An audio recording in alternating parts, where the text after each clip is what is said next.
Hello friend, welcome back to my YouTube channel Bitu's Blog. সকলোৱে মোক YouTube চেনেললৈ স্বাগতম জনাইছোঁ।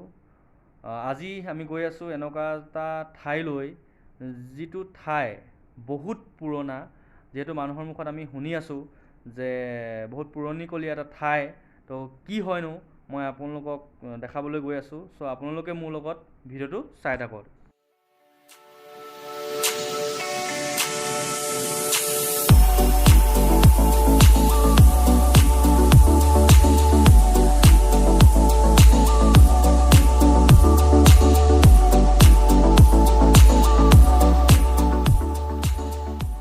এয়া অৱশেষত আমি পালোহি।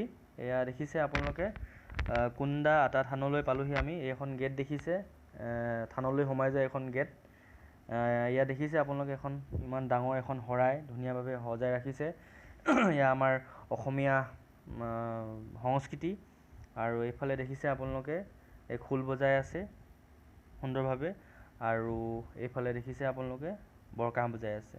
আৰু এয়া কিছুমান ব্যক্তিয়ে আহি ইয়াত জিৰণি লৈছে, থানলৈ অহা ব্যক্তিয়ে। এয়া আমি থানলৈ সোমাই গৈছোঁ। এয়া দেখিছে আপোনালোকে সোমাই গৈছোঁ। এয়া দেখিছে কুন্দা এটা থান। এয়া দেখিছে কিমান প্ৰাকৃতিক সৌন্দৰ্যৰে ভৰা, সকলোফালে গছ গছনি আছে সুন্দৰভাৱে। এয়া দেখিছে ইমান ধুনীয়া এজোপা গছ, এইফালেও আছে তেনেকৈ। আৰু থানখনৰ বেক চাইডে পিছফালে আৰু আমাৰ যিখন ব্ৰহ্মপুত্ৰ নৈখন বৈ গৈছে, আৰু নৈৰ পৰা এটা সুন্দৰ এটা বতাহ বলি থাকে। এটা বহুত ভাল লাগে, এটা ধুনীয়া পৰিৱেশ। আৰু এয়া আমি এটা সেৱা লৈ নামঘৰলৈ আমি সোমাই যাম এতিয়া। এয়া আমি থানলৈ সোমাই যাম। এয়া দেখিছে কুন্দা এটা থান। এয়া আমি ভিতৰলৈ সোমাবলৈ আৰম্ভ কৰিছোঁ। এয়া আমি সোমাই যাম ভিতৰলৈ। এয়া দেখিছে মানুহ নাই, যিহেতু দেশত এটা কৰোণাৰ নিচিনা মহামাৰীয়ে দেখা দি আছে, সকলোৰে প্ৰব্লেম হৈছে, সেইবাবে মানুহ খুব কম, খুব দুই এজন মানুহে সেৱা ভাগ লয় আৰু যায়। তো তেনেকৈ এনেই আপুনি যদি বেলেগ দিনত আহে তো খুব ভিৰ হয় ইয়াত। তো আজি মানুহ খুব কম, মানুহ একেবাৰেই নাই। এয়া দেখিছে।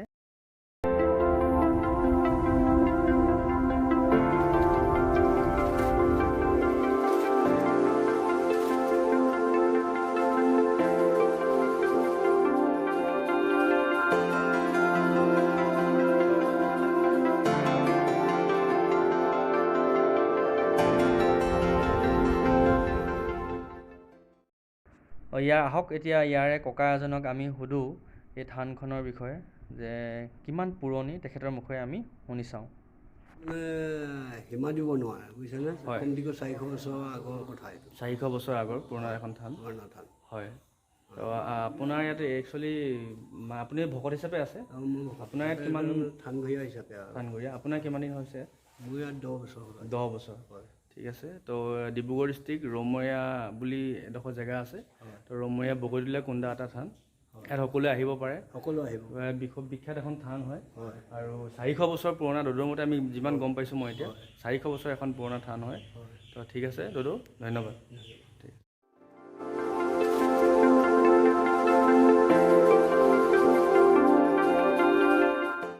এয়া দেখিছে আপোনালোকে, এয়া নতুনকৈ কনষ্ট্ৰাকশ্যন চলি আছে। ইয়াত জিৰণি ঘৰ, ইয়াত মানুহ আহিলে জিৰণি ল'ব পাৰিব, নিজৰ সাজ পোছাকো সলনি কৰিব পাৰিব। এইবোৰ কনষ্ট্ৰাকশ্যন চলি আছে, দেখিছে নহয়।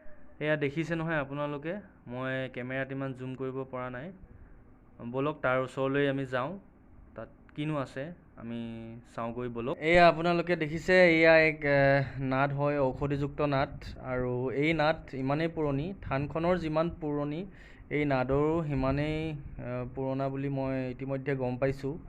আৰু এই নাদৰ পানী যদি আপোনালোকে খায়, আপোনালোকে বেমাৰ আজাৰৰ পৰা, কিছুমান বেমাৰৰ পৰা বাচি থাকিব পাৰে বুলি মই যিমানখিনি গম পাইছোঁ মই জানো। আৰু এই নাদৰ পানী যদি আপোনালোকে নিবলগীয়া হয়, তো আপোনালোকে থানত বিশেষভাৱে সেৱা লৈ আহিব লাগিব। কাৰণ সেৱা লৈ যদি আহিব নাহে, তেতিয়াহ'লে আপুনি এই থানৰ পানী নোৱাৰে নিবৰ বাবে। কাৰণ আপুনি যদি সেৱা নলয়, এই থানৰ পানী মই শুনামতে শুকাই যায় বুলি কয়। আপুনি থানৰ পানী দেখি নাপায় বোলে, নাদত শুকাই যায়। তো সেইবাবে তো আপোনালোকে যদি ইয়ালৈ কেতিয়াবা আহিবলৈ ইচ্ছা কৰে, তো তো আহিব পাৰিব। যদি মোৰ ভিডিঅ'টো ভাল লাগিলে চাই like comment share and subscribe কৰি দিব।